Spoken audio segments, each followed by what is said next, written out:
so now here we are. We're getting to where the sidewalls are put up. The roofing is all starting to get put on, and then the front nose, the framing's all there. And then you can see the batten foam, or the batten insulation that is just in the front nose, though. Yep, absolutely. So what can you tell me about the structure? Yeah, so again, it's all vacuum bonded sidewalls, back wall, ceiling, but the aluminum frame in the front, again, the bare cage construction, all aluminum framing.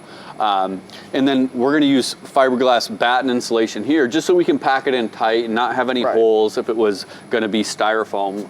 Whereas the sidewalls, where they get vacuum bonded, are all high density black styrofoam insulation so that we don't have any holes in the sidewall. You don't get any fiberglass that falls in the side. So this, again, we'll put the front cap on this and it'll hold this tight in place. Nice. Okay. So even we'll show you in the finished product too, like even the roofing, we can go in there and we can bang on it. It's not going to be hung down. It's not going to get a bunch of flex in there. For sure, because there's a lot of fiberglass lightweight brands where you push on the ceiling and it pushes in. It's not that nice, tight, bonded construction like we have. So that's one of the benefits of Kodiak.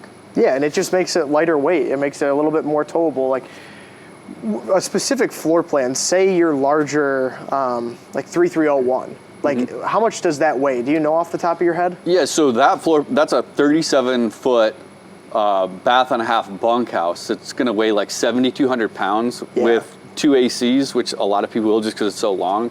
So a comparable like brand's floor plan of that is probably going to be anywhere from 800 to 1,500 pounds heavier. Yeah. So that's really what makes Kodiak great is at 7,200 pounds, any half ton out there can tow it around the United States, and it gives them a lot more trailer for the weight. Yeah, and then when you get to say like that 8,000 pound mark and more, I mean, people are starting to dabble in like 250s, 2,500s. Absolutely. You got to get a bigger vehicle. So awesome. No, that definitely helps visualize kind of everything that goes into a Kodiak.